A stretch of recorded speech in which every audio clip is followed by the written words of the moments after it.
नमस्कार, मेरा नाम है डॉक्टर पुरु धवन और आज इस वीडियो में हम बात करने वाले हैं कि किडनी फेलियर पेशेंट में क्रिएटिनिन क्यों बढ़ता है। जब हम बात करते हैं क्रिएटिनिन की तो हमें क्रिएटिनिन को समझना ज़रूरी हो जाता है कि ये क्रिएटिनिन बनता कहाँ है, क्यों बनता है, किस वजह से बनता है और ये क्यों एक्यूमुलेट होता है सिर्फ किडनी फेलियर पेशेंट में। तो क्रिएटिनिन जो है एक ऐसा प्रोडक्ट है जो हमारी मांसपेशियों में बन रहा है। जब हम खाना खाते हैं, खाना डाइजेस्ट होता है, खाना डाइजेस्ट होकर जब हमारी मांसपेशियों के पास जाता है ताकत निकालने के लिए, तब उस प्रोसेस के अंदर मसल मेटाबॉलिज्म के अंदर एक बाय प्रोडक्ट है क्रिएटिनिन। यानी जब तक हमारे पास मांसपेशी हैं तब तक उस इंसान के शरीर में क्रिएटिनिन बनेगा ही बनेगा। जिसके पास मांसपेशियाँ कम हैं तो कम बनेगा, जिसके पास मांसपेशियाँ ज़्यादा हैं उसके शरीर में ज़्यादा बनेगा। तो कहने का मतलब ये है कि क्रिएटिनिन बनता रहता है शरीर में 24 घंटे। बट अब जब क्रिएटिनिन बन रहा है, गंदगी बन रही है, तो कोई ना कोई भगवान ने हमारे सिस्टम बना रखा होगा जिससे वो हमारे शरीर में कंट्रोल में रहता है। और वो बिल्कुल सही आपके सोचने के हिसाब से है कि वो हमारी किडनी है। हमारी किडनी जो होती है 24 घंटे 365 दिन बिना रुके काम करती रहती है। वो ब्लड उसके अंदर जाता है, फिल्टर होता है, फिल्टर की जो गंदगी है वो सेपरेट आउट हो जाती है और एक साफ ब्लड दोबारा से सर्कुलेशन में चला जाता है। और उस क्रिएटिनिन को, उस गंदगी को हम यूरिन के रास्ते बॉडी से बाहर निकाल देते हैं, जिसकी वजह से क्रिएटिनिन का लेवल हमारे शरीर में बढ़ नहीं पाता। बट अगर किसी भी कारण से किडनी फेल हो जाए, बीपी की वजह से, शुगर की वजह से, तो नुकसान ये होता है कि किडनी की यही काम करने की क्षमता, खून को साफ करने की, गंदगी को बाहर करने की, सेपरेट करने की, वो कम होनी शुरू हो जाती है। जिसका रिजल्ट क्या होता है कि हमारे शरीर में जो क्रिएटिनिन है वो इकट्ठा होना शुरू हो जाता है, जो कि हमें अपनी केएफटी रिपोर्ट में भी देखने को मिल जाता है। अक्सर जितने भी किडनी फेलियर के पेशेंट होते हैं जो ओपीडी में आते हैं, मिलने आते हैं, उनके माइंड में बस एक चीज़ घुसी हुई होती है कि क्रिएटिनिन मेरा बढ़ रहा है। उनको समझने की ज़रूरत है कि क्रिएटिनिन इसलिए बढ़ रहा है क्योंकि आपकी किडनी कम काम कर रही है। इसलिए नहीं बढ़ रहा कि आपके शरीर में क्रिएटिनिन की प्रोडक्शन ज़्यादा हो रही है। तो अगर हम किसी भी किडनी फेलियर पेशेंट में क्रिएटिनिन को कम करना चाहते हैं तो हमारे पास जो रास्ते हैं वो लिमिटेड ही हैं। पहला रास्ता कि शरीर में क्रिएटिनिन बने ही कम, राइट? हो सकता है ऐसा, हो सकता है। दूसरा तरीका ये होता है कि अगर क्रिएटिनिन को हम यूरिन के रास्ते, किडनी के रास्ते ज़्यादा मात्रा में निकालते रहते हैं तो भी हमारे ब्लड के अंदर क्रिएटिनिन की मात्रा डाउन होनी शुरू हो जाती है। तो हम दोनों ही रास्तों को समझने की कोशिश करते हैं कि कौन सा रास्ता सही है, कौन सा रास्ता गलत है। तो अगर मैं किसी पेशेंट को ये बोलूँ कि आपने सिर्फ घिया तोरी टिंडा खाना है या फिर आपने मिलेट्स खाने हैं या आपने ऐसा खाना खाना है जिसमें पौष्टिक तत्व कम हो, जिससे आपका वजन गिरे, तो उससे उसकी क्रिएटिनिन की लेवल्स पे क्या फर्क पड़ेगा। तो जब हम ऐसा खाना खाते हैं या खाना नहीं खाते कि हमारा वजन गिरना शुरू हो जाता है, हमारी मांसपेशियाँ कम होनी शुरू हो जाती है, तो तकरीबन 5 किलो वजन गिराने पे 1 पॉइंट क्रिएटिनिन का कम हो जाता है।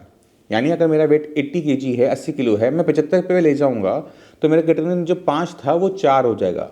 अब यहाँ पर किडनी ने काम करके इसे बाहर नहीं निकाला है। हमने क्या किया, हमने अपने शरीर की मांसपेशियाँ कम कर ली और मांसपेशियों में जहाँ क्रिएटिनिन बनता था वो कम हो गया है, जिसकी वजह से हमारा क्रिएटिनिन डाउन हो गया। ये जो खाना कम करके क्रिएटिनिन को डाउन करने का तरीका होता है, ये सबसे खतरनाक तरीका होता है, क्योंकि जब हमारा वजन गिरता है तो हमारे शरीर में वीकनेस आती है। अब एक किडनी फेलियर पेशेंट की बॉडी में बहुत सारी दिक्कतें और भी हैं। प्रोटीन भी लीक आउट हो रहा है, बॉडी जो है वो वीक होती जा रही है।